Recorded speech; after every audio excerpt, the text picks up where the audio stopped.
be able to feed any questions from a small audience there back to us here. This is the one advantage of COVID, is that there was a kind of upping of the game of technology in terms of these things. I say that, we'll see everyone else. We'll see how up the game is.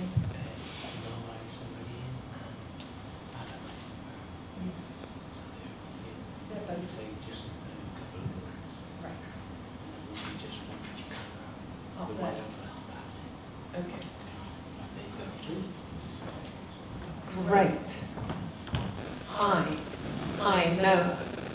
We have the peculiar thing where you're behind us, godlike, huge, but actually you're seeing us from quite a distance. So I'm sorry we can't be closer and look in each other's eyes more and have more, less distance between us. But thank you so much for joining us, both of you, Adam and Noah. I'm Michele Aaron, who, of course, we've been emailing in advance, and I'm joined by Anna Locke, who, as you know, is, as well as being a palliative medical consultant, is also very involved in the local organisation Bromyodo, which is very much about promoting conversations about death and dying and other things which I'm sure she'll comment on later. I wanted to start by just thanking you enormously for the bravery in sharing your story with us. It's not just that this is such a rare tale about MND and about life-limiting disease and end-of-life experience, but it's such a self-exposure about the realities of family life. And you clearly have such an extraordinary and had such an extraordinary relationship with your mother. And it's amazing to have been allowed to share in that. So I really wanted to start off by asking you, Noah, where we know that you're credited as having the concept, and obviously you're credited as being one of the directors, but you're also there on the screen in front of us and having to do these kinds of events and promote the film, etc.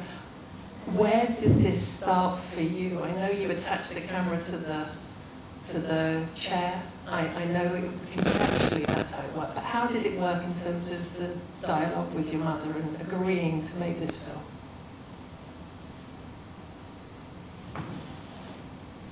Oh, I'm so sorry, we can't hear you at the moment. Slight technical hitch. Hold on.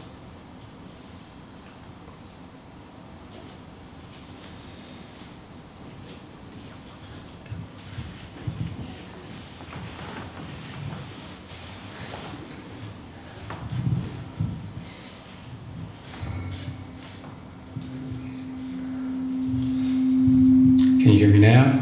Yes, we can. Thank you. Excellent. Okay. Great. Well, yeah. So, thanks so much, Michele. Thanks so much, Anna, and thanks to everybody in the audience for coming out. We really appreciate the opportunity to speak with you all. Now, So, as far as the kind of the genesis of the project goes, so I kind of had, I guess the concept thing is that I had this idea to, as you saw, mount a camera on the back of my mother's wheelchair. And beyond that, I kind of had a vague notion that the way to film it would be not to be kind of deciding in advance, what to film, what not to film, but to kind of be vacuuming up as much of our kind of real lives with as little intervention as possible. What it was going to be after that, I really didn't know. I thought initially maybe it would be something like a museum video installation piece. I wasn't quite sure. It was a question of then shooting some test footage, showing it to Adam, and then from there it kind of him, being inspired to work on the project and it turning in from there to the narrative, documentary that you saw. Now, as far as how my family felt about it and what that was like, my mom from start to finish was completely fine with it, being there, recording her. I think part of that is that when you have ALS or MND and you're relying on 24-hour care, I think that in a certain way you get, maybe not for everybody, but I think for my mom, a bit more like inured to your kind of privacy being constantly violated just as a matter of daily life, right? You know, she would have, there would be sometimes a new person, a new aide or nurse who came in who within, you know, an hour or two of meeting her would be seeing her naked and things. And so in that way, I think she was, she kind of, you know, felt like her life wasn't very private anyway, and she wasn't particularly shy, as I think you probably picked up in the film. But then I think more than that, it was kind of like participating in the film was a way for her, I think, to kind of give back to me. You know, I think you probably got a sense from the film that she felt guilty about how much of my time, you know, I spent helping to take care of her and things. And so this was, in a way, kind of joining in the project was a way for her to kind of give back to me. Because then, you know, all the time we were spending together was like, it wasn't just for her, it was also a project for me. So I think that's a big part of why she was enthusiastic about the film. Great, yes, that makes sense. And I mean, you mentioned you met Adam. Did you know him already? Because this film seems to be rather different from his projects in the past, dealing in a different territory. And I believe this is your first film. Is that right? I know you were a photographer. You are a photographer. So how did that relationship come about? Was it an accident? Was it something that you engineered? That's right. Yeah. So it was. I suppose I engineered it in a way. So we met at, there was a film festival in New York City, a wonderful film festival at the American Museum of Natural History, which has now sadly been a victim of the COVID pandemic and is no more, but it was called the Margaret Mead Film Festival. And back in, it was a decade ago now, it was 2012, I believe, Adam's first, at least his first full-length documentary, wonderful film called A Life Without Words, was screening there, which I recommend, you know, to all of you. And it's about, Adam can, I'm sure, explain it better than I can, but about basically deafness in Nicaragua and a family's experience with that. And so from that film, and so his film won the festival. I was a lowly volunteer at the time tearing ticket stubs. But then, you know, I went up and introduced myself, I think in Turkish, to take him by surprise, because we both, Adam was living in Turkey at the time, and I was for doing academic research there. So then we kept in touch, and yeah, he was, you know, admirably approachable and friendly. And then so next time I went to Turkey for research, I approached him with this kind of test footage that I'd initially shot, and I think I succeeded in getting him hooked on the project. Great, thank you. And Adam, what was it like coming into that kind of family situation? And how were you working? How did you decide to work within that format? Indeed, were you in the family situation? What was your role as a director of this film? Hi all. Thank you all for being here. Yeah, so I remember exactly the time that he came to me with this, and we kind of got to know each other, but we weren't close friends yet. And when he showed me the footage, he didn't really show it to me. We met in a cafe, and we didn't have a chance to look at it together. He just gave it to me to go look at it at home. And I remember the conversation where he described the situation to me, and I already knew about his mom and her situation.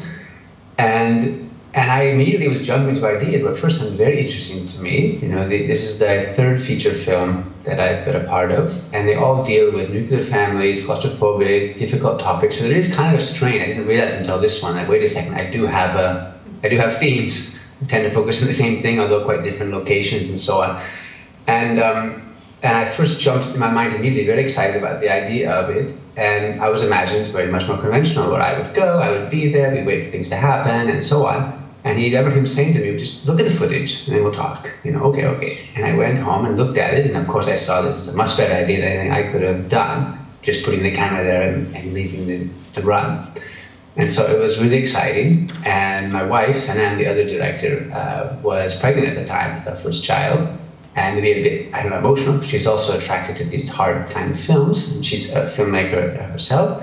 And I remember her being kind of disturbed by it. And, you know, she had said, I don't want that in our house, it's too heavy, you know? And but then, you know, she relented, and I right away. And I think with her advice as well. At the very beginning, she wasn't involved, and then she got very involved. That to say this can be a feature film, but we need to step back, take it slow, because I think, you know, Noah had used something like a GoPro with bad sound and so on, just to see if the concept works. And so we got serious about it, slowed down, got funding, and, you know, got a good camera and good microphones, a whole array of microphones, and took it seriously. So, you know, I visited once the shooting had already been ongoing, so I was never a part of it in that sense. It was really, and we had an agreement that worked for the first few years and kind of broke down at the end in a good way, where our agreement wasn't sort of set up a firewall creatively, where it's all Noah on the production side and the shooting and so on. It's all him. I mean, we talked a little bit about what might be interesting to have the camera on for it. Now, basically, it was on Noah. And then on our side, on Sinem and my side, it was, let's take all this stuff and make a story out of it, you know. And by the end, though, Noah was more involved in that, in the decisions about the story. Mostly it was us. You know. Fascinating, yes. Quite an unusual setup, and I'm sure we'll return to it with questions from the audience about that. But I just wanted to bring Anna in and to hear about your response to the film and any questions you might have for them. I really enjoyed the film. I think partly just as a viewer, to take away the doctoring, take away the palliative care, because it tells the story so gently and beautifully, and I thought it was completely on your mum's terms, which I really liked, because I think if this had been a medical study, like the ethics and would have been at the top of it, whereas actually within a family the decision making is different.